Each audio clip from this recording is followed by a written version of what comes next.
Hey, everybody. Welcome to Real Thoughts with Bob Benham. I am Bob Benham, and welcome to another episode of my podcast. It's great to have you on board again for another new episode. And today we're going to jump on board with the hot topic, of the day, and that is dealing with the whole medical mess that we have going on in this wonderful nation, considering what's going on with the murder of the CEO of United Healthcare and all that mess. Um, it's tragic that he was murdered. I'll tell you, when I first saw the video of that, I thought it was a professional hit. I did not think it was done by some amateur. The way that guy had walked up and done it reeked of professional. That's just my former professional opinion. However, being what that was, fortunately, the guy is caught, and he's awaiting extradition to New York to face his maker. But what a mess that is. And of course, he's going to make a political deal out of it and everything else, and all whatever else comes down the pike from it, which is wrong. But that's how it's going to be, and that's how everything is anymore. Sadly, but that's just the way things go in this country anymore. As far as the medical mess we have in the United States, all I can tell you is anytime that you have the government or insurance companies involved, it is going to cost an arm and a leg. Your firstborn son, it's going to just cost you a ton of money that you don't have. Everything anymore is designed to break you. It's designed to make sure you do not have a penny left to your name. Sadly, that's just how it's designed. You mortgage everything to the hilt. Or financed. You just don't have anything left for to pass on to your kids, to pass on to your grandkids. Nothing. That's just how the way they have the system set up. The biggest lobbyists in this country are banks and insurance companies, and trust me, they are going to get it all. That's just how it is. It's like the Affordable Care Act. When that was done back in 2009, 2010, when the title was announced, I told my late wife, I can guarantee you there is nothing affordable about it. And when some of the text was coming out, I was reading it over, and I told her, I said, this is a mess. And I told her, I said, I can tell you right now, this was not written by anyone in the federal government, because they couldn't write it. They don't have a doggone clue to what they would be writing. This has all been written by the insurance companies.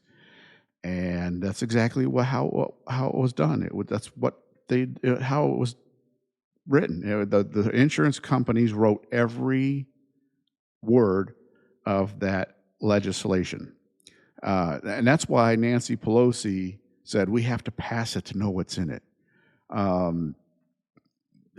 she didn't know. She has no clue. She still doesn't have a clue at what's in it. None of them do. Um, extremely uh, crazy um,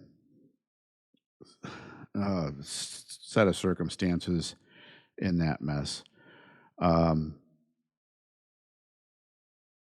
I unfortunately, um, had to go on to and into that system back in 2019. Um, our pension system decided to drop our health care.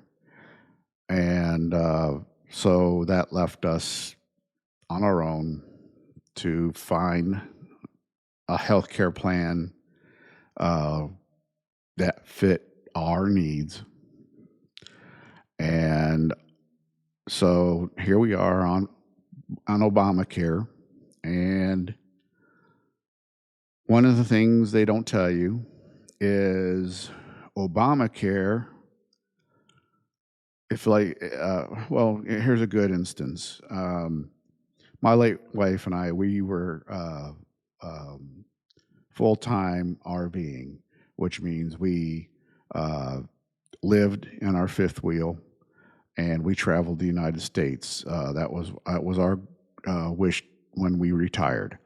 Um, and so we would winter in Arizona, and then we would travel the United States during the summertime. And we had Texas as our state of domicile.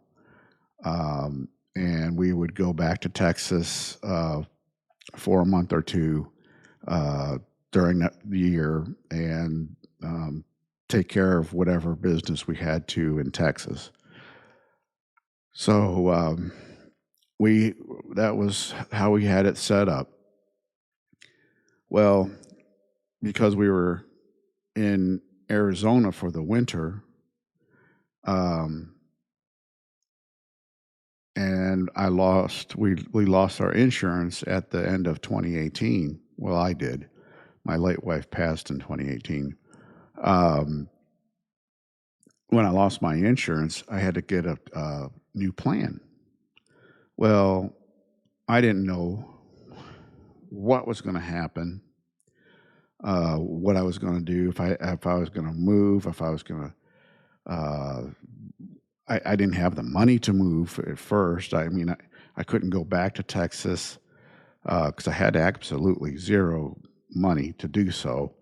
Um, and it was a mess. So I had to sign up for Obamacare. I couldn't stop not having a medical plan. So uh,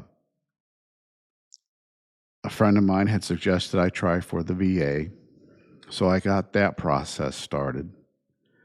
And you know how that goes. Oh, well, you got to do this, they make you jump through all kinds of hoops for that. And so I was in the process of doing that. Well, in the meantime, I still had to have medical insurance because there's a loophole in Obamacare. If you do not have continuing medical coverage, that nice little uh, pre-existing condition part where they have medical plans have to cover your pre-existing conditions. That only comes into play as long as you have maintained your uh, medical coverage continuously. You have to have continuous medical coverage. If you have a break in it at any time, that goes away. So if for some reason you say, oh, I can't afford it, I'm not going to get medical coverage, that pre-existing condition thing stops. So if you go to try to re-sign up for medical care, whatever, if you have any kind of pre-existing condition, they can say, we're not covering you for that particular condition, but we'll cover you for whatever else, or they don't have to cover you at all. That's one of the caveats of that. They don't tell you that. So here I am. I have to buy a plan. The other thing they don't tell you, you can only buy a plan for the zip code that your taxes are filed in. So, whatever your residential zip code is, the plans that are available to you are only good, and you can only buy a plan that is for that particular zip code. So say, for instance, Cleveland, Ohio, and the zip code's 43109. I'll put that one out there because I know that one off the top of my head. I don't know why, I just do. So you have that zip code. That's your zip code. That's where you file your taxes from. That's where your federal taxes are filed from and all that stuff. You go in, or you go to buy a plan through Obamacare. When you go and buy that plan, they will only show you plans for 44109. Nowhere else. That's the only area that you can buy a plan from. So, now, here's the other kicker on that. You buy a plan, well, they tell you you can have PPO plans, HMOs, or you have a choice. You have your choice. You can keep your doctor. Blah blah blah blah. That's a lie too. There are no PPO plans. There are 0 PPO plans. So PPOs are where you can go to any doctor for anything. You can go to specialists. Your choice of specialist. You can go outside or wherever you want to go for a doctor. You can be, like say you're in Illinois. You can stop and go to a doctor, any doctor you want for anything, and get treated. It'll get paid, whatever. No, there are no such things under Obamacare. There are HMOs only. So that means you have to be treated in that area. Now, here's another thing about it. The HMO is only good in that zip code.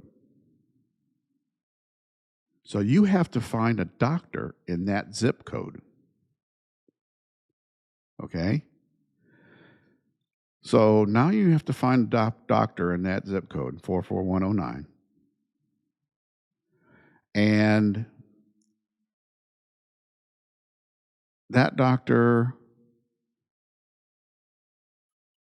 has to be on whatever plan.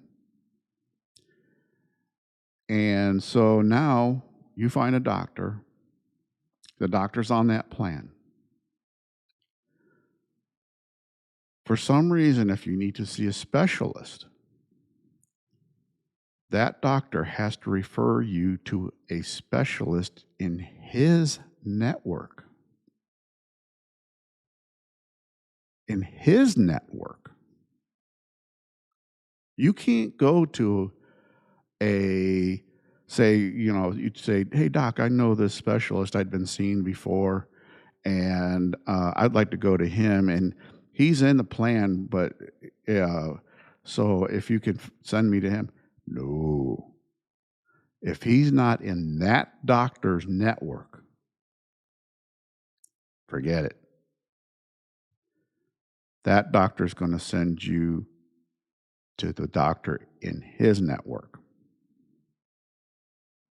So this is the other part of the scam. You go to his buddy, and that's it. So this is why it's such a big mess. And then this is just part of it. Then you've got the costs. I mean, whoever came up with a plan, like for me, when I was on this plan, it was $1,499 a month for this plan. My pension was $3,400 a month. So more than a third of my pension was going to medical. How am I supposed to live? Then, on top of that, the deductible on this plan was $7,000. So I had to pay $7,000 out of my pocket after paying $1,499 a month. I had to pay $7,000 out of my pocket before the insurance would even kick in and pay anything.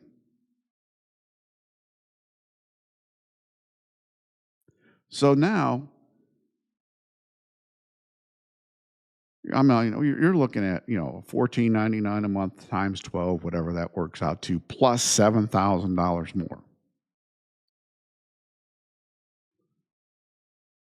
That's before the insurance kicks in.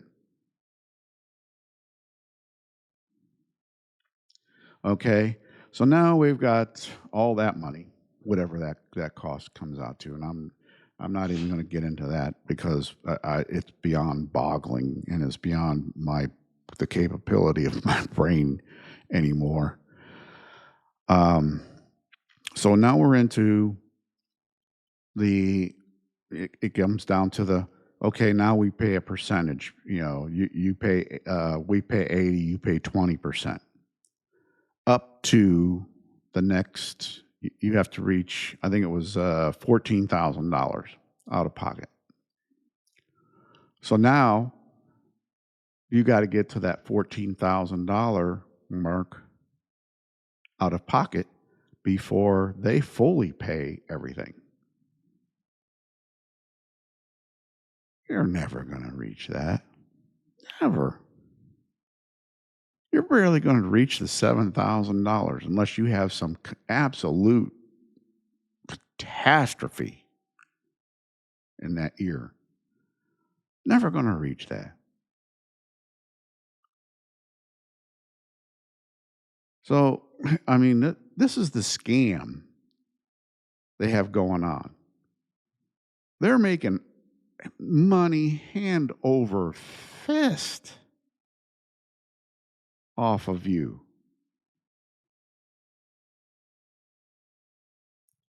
Okay? So, and here's the kicker. The other part of this Obamacare mess.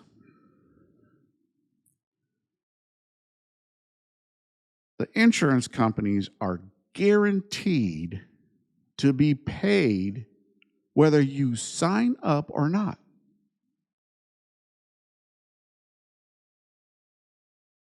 So if you don't say there's a certain percentage of people that are supposed, like they say, this region here, there's so many people that are uninsured, and so we need to have this many signed up.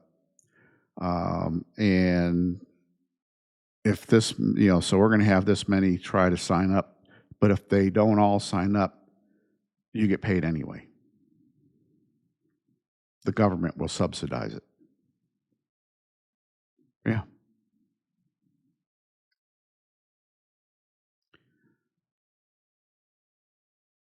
The government subsidizes these insurance companies anyway.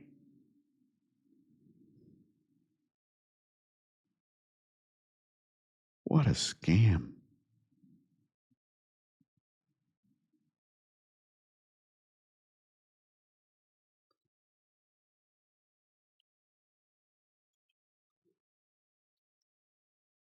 Now here's part two of this all.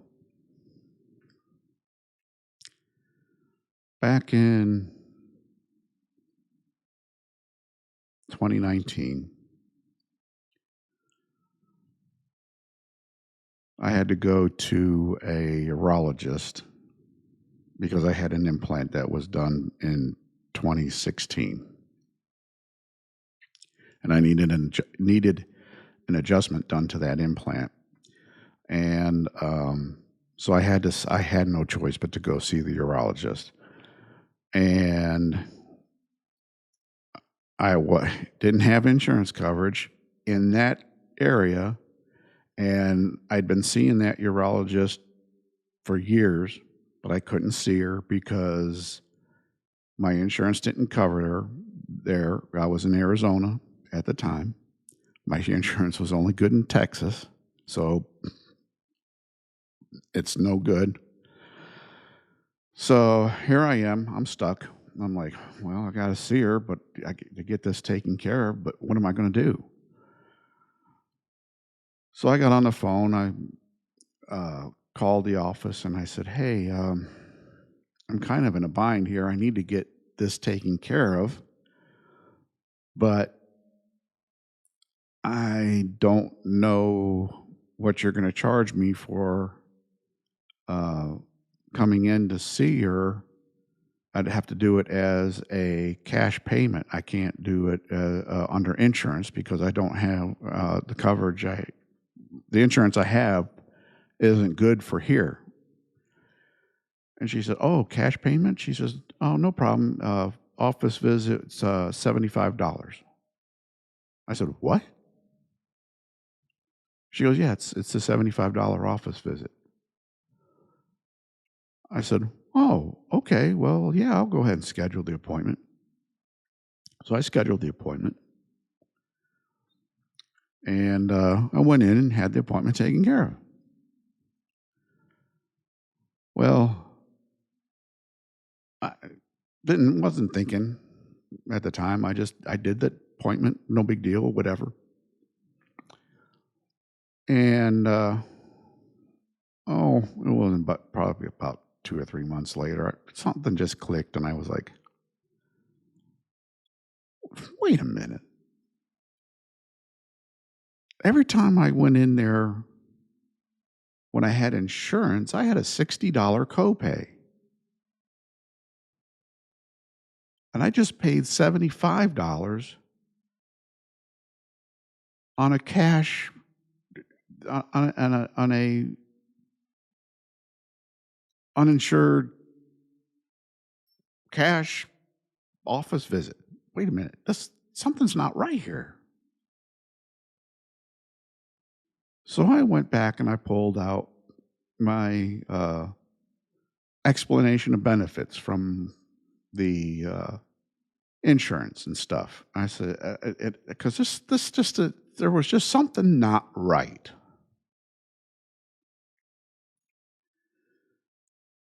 So I started doing some research. I said, it was just like, there is just something not right. So I look at the explanation of benefits for my previous office visit. That doctor's office billed the insurance company $425 for my office visit. $425. Now, the contracted rate with the insurance company was $250. So the doctor's office received $250 from the insurance company for my office visit. 250 bucks. Then they received another $60 more from my copay. So they got a total of $310 from my office visit from when I had from my insurance, when I had insurance. $310 because I had insurance versus $75 when I didn't have insurance and I was paying cash.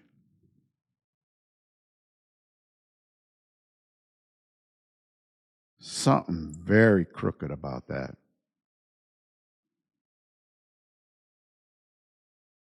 It's, I'm sorry. There is something seriously wrong. These business models do not make sense.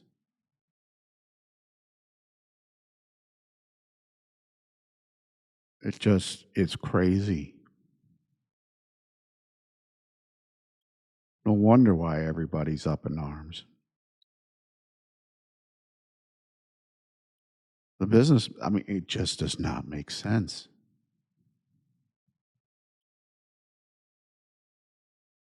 Yes, medical, it all needs to be fixed. Something needs to be done, for sure. Absolutely 100%. Something has to be done because we are being raked over the coals.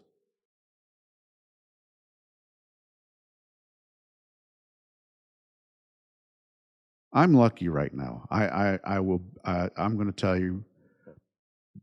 Excuse me. I'm going to tell you right now. I'm absolutely lucky right now because I'm in the VA system now, so I pay nothing for my medical. Zero.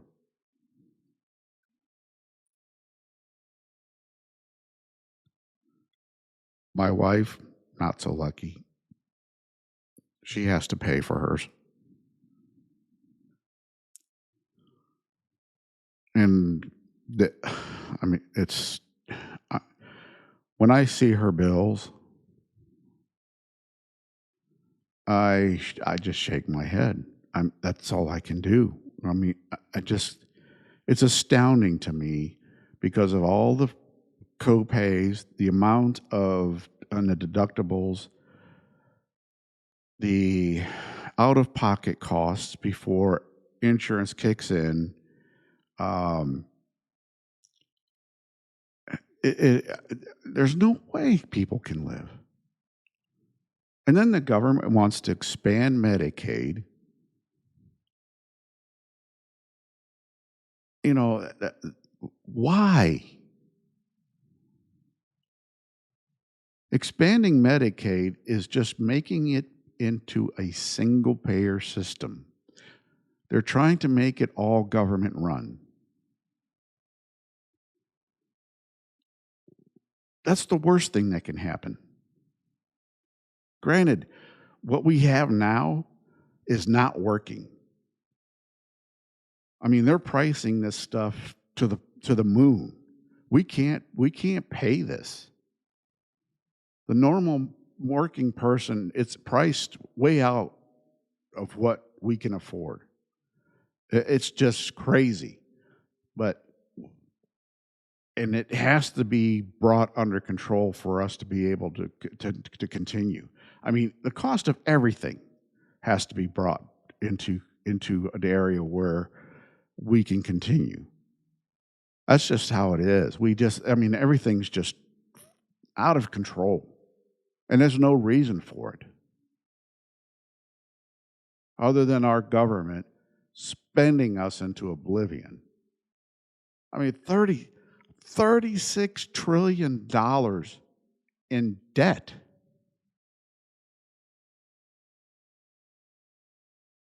Unreal.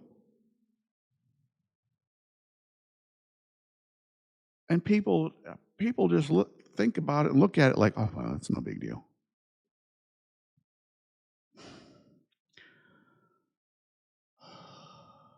I look at it as a big deal.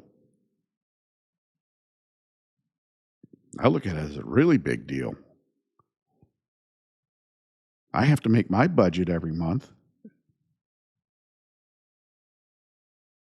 If I don't, this house, everything I have is gone. It disappears. I'm living in a tent outside with the snow and everything else that's out there. I don't need that.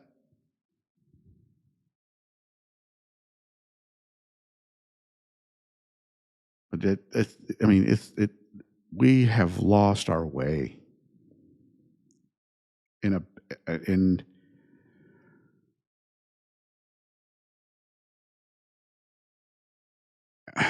I don't know. I mean, we can get back to where we should be.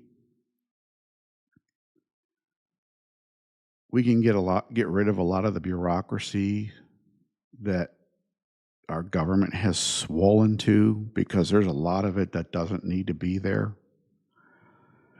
A lot of it can go back to the states like it should be, and to the local municipalities like it should be. A lot of this stuff was supposed to be run by the smallest governments possible. In other words, the towns, cities, villages. It wasn't supposed to be run by the federal government. And we need to get back to that. The federal government's main purpose is to defend the nation, period. And we need to get back to that. It's not here, the federal government's not here to make sure you and I are fed. It's not here to make sure you and I have medical care. It's not here to make sure you and I have a roof over our heads. It's not here for any of that. It's not here to make sure you and I have an education. It's not here to make sure you and I have a student loan. None of that. The federal government is here to secure the borders of this country, plain and simple, and to defend it from enemy attack. Nothing else.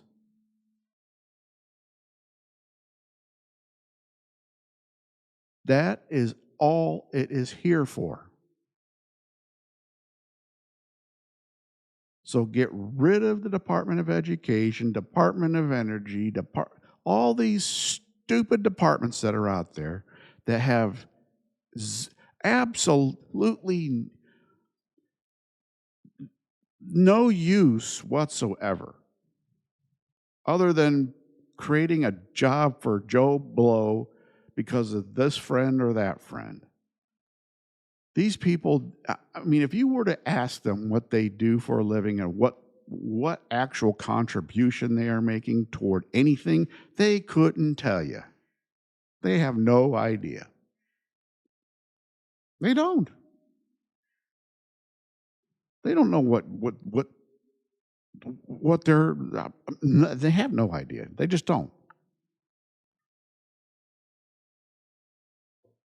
And if they do try to tell you something, it's a load of BS, because that's in their supposed mission statement.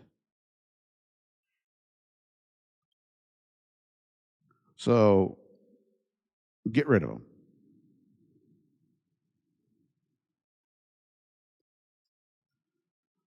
You know, even NASA and all that stuff. Let Elon Musk, perfect example. He's look at what he's done with his space agency, SpaceX. Holy cow! That space agency, his space agency hasn't been around for very long, and look at the stride and the amount of work that his company has just done. And I mean, it's amazing of what he's done with it. I mean, I'm blown away by it. NASA's been stagnant for 50 years. It's outlived itself. Why? Government. It's government run.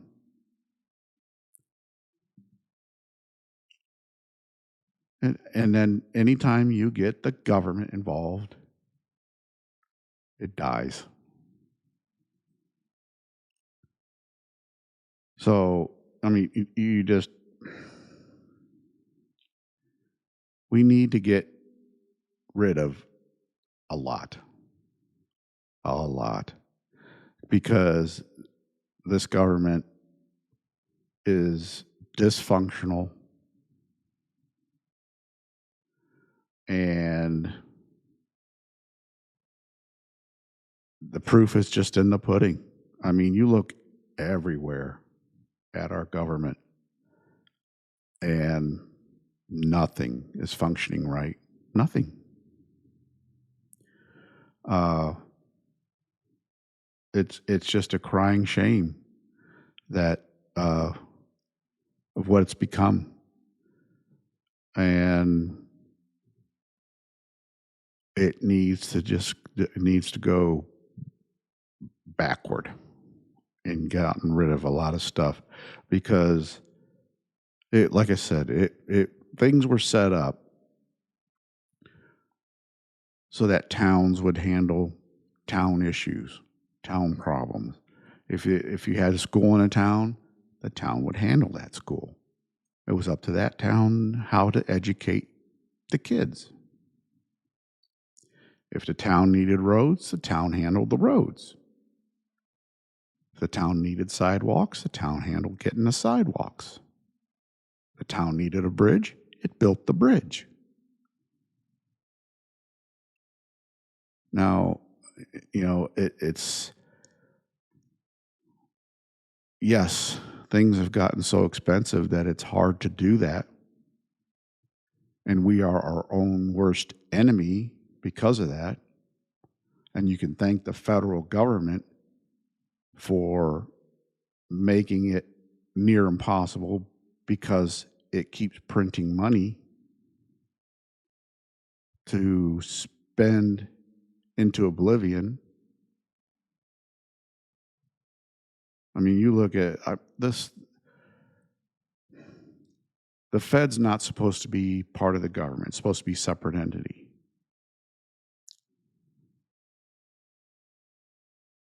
I don't see how it is, because it's just too intertwined.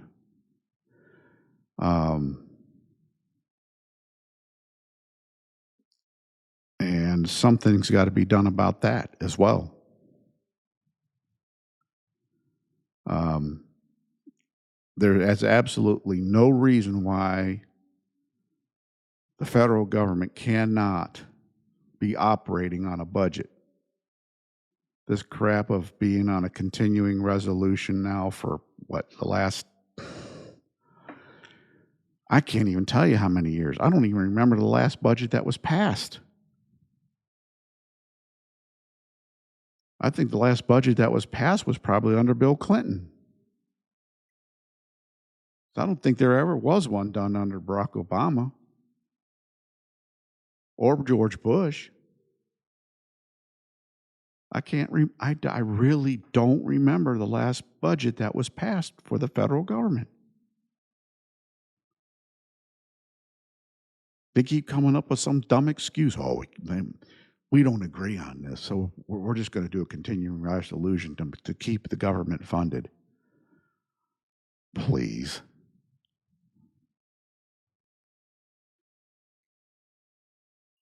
It's this the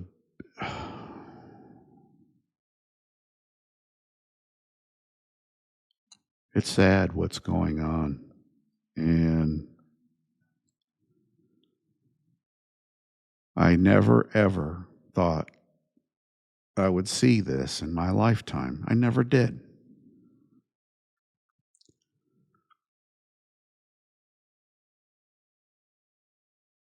I guess my I mean I guess I learned more in history class than I ever thought possible. I never really thought I was paying attention, but I guess I was. Um, and I guess my travels across the United States for those 15 years, I guess I picked up a whole lot more than I realized too, because um, there's an awful lot um, that I have learned about people, about cultures. I mean, we have this country, it's amazing how different people live, but yet we all believe the same in the way this country is and should be. Um, are we divided now? You bet we are. And we are not divided in a good way. Are we headed toward something bad happening? Uh, Before this last election, if this last election hadn't gone the way it did, I would have told you if it would have went the other way, oh boy, I think we would have been in really dire straits. But I'm glad it didn't go that way. Um, but I can tell you this: the Democrats, communists, socialists are going to make our lives hell because they are the biggest sore losers and are completely evil. They are evil, especially the far left ones. Heck, you got these idiots out of the poor Daniel Penny incident that the BLM morons already saying they're going to burn it down because he was acquitted. They're making it a racial deal. That thing was the farthest thing from racial there ever was. Daniel Penny saved lives, a lot of lives that day. But they got everything is racial to black people. Everything, especially these radicalized idiots on the BLM and everything else. They are terrorists. Period. They're the ones that need to be investigated.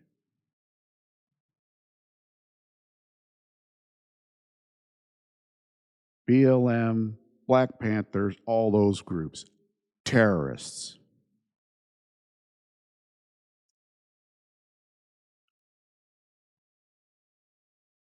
Well, I'm done with my ranting for the day. I'm getting too excited, and I told myself I was just going to try to be calm about things. I get on my high horse. I mean, who doesn't? I mean, that's just going to happen from time to time. Um, but at least the right outcome happened for Daniel Penny. That poor man should have never, ever been charged with a crime. Never. Um, that idiot district attorney in New York City, he should be charged with a crime himself for malicious prosecution. I hope Daniel Penny sues the hell out of him. You know, there's, I can't, I'm just shocked at how badly they are using the law. And it's, but I shouldn't say I'm shocked because I'm not. I saw this coming when I was on the police department because when I became a police officer and we had to know the laws. Oh my God, they drilled that into us. We had to know the laws.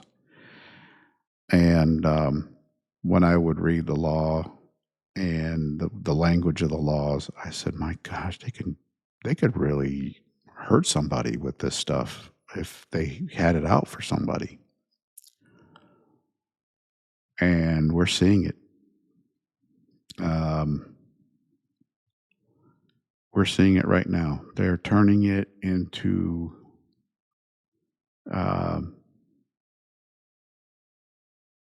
they're making a mockery of our justice system, and they're making a mockery of our laws.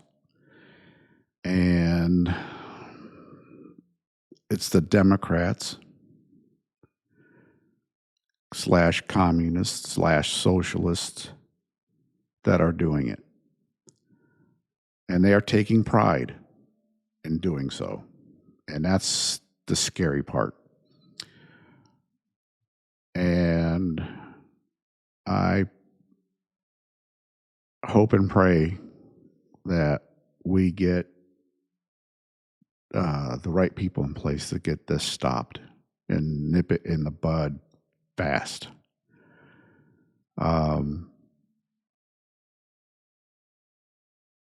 What will it take to keep it that way and stopped? I don't know, because we get another progressive, Democrat, communist, socialist regime, and that's what it is, a regime, in the presidency again, it's just going to go right back. Because they are all about seizing power and just completely taking over the country. And trust me, they are going to do it by all means necessary and using whatever means possible. And we have to be diligent in making sure they don't. Because once you lose your freedom, it's gone. It's gone. Unless you get down and dirty and fight for it back. And it's going to be a brutal fight to get it back. So, with that, that's it for this episode. Thank you for checking in and listening and watching. And I'm sorry it took 2 weeks to get another episode out, but we had family in from out of state, and trying to do a podcast when you've got people everywhere walking around everywhere and making noise, and it's crazy. And I was not going to sit down and try to do anything and have bits and then have spliced in pieces, bits and pieces, because that's not me. I want to sit down. I want it all right together and straightforward, and no script, no nothing. You get what you see right from here, right off the top of my head. That's just how I want to do it, and that's how I am. So uh, that's just how it is. So here, that's how what you see is what you get, and that's just I'm just that type of person, and so I don't sugarcoat things. I don't. I'm sorry if it offends you. I'm sorry. Well, no, I'm not. Um, it's just how I am. It's how I was raised. Um, that's just my old man.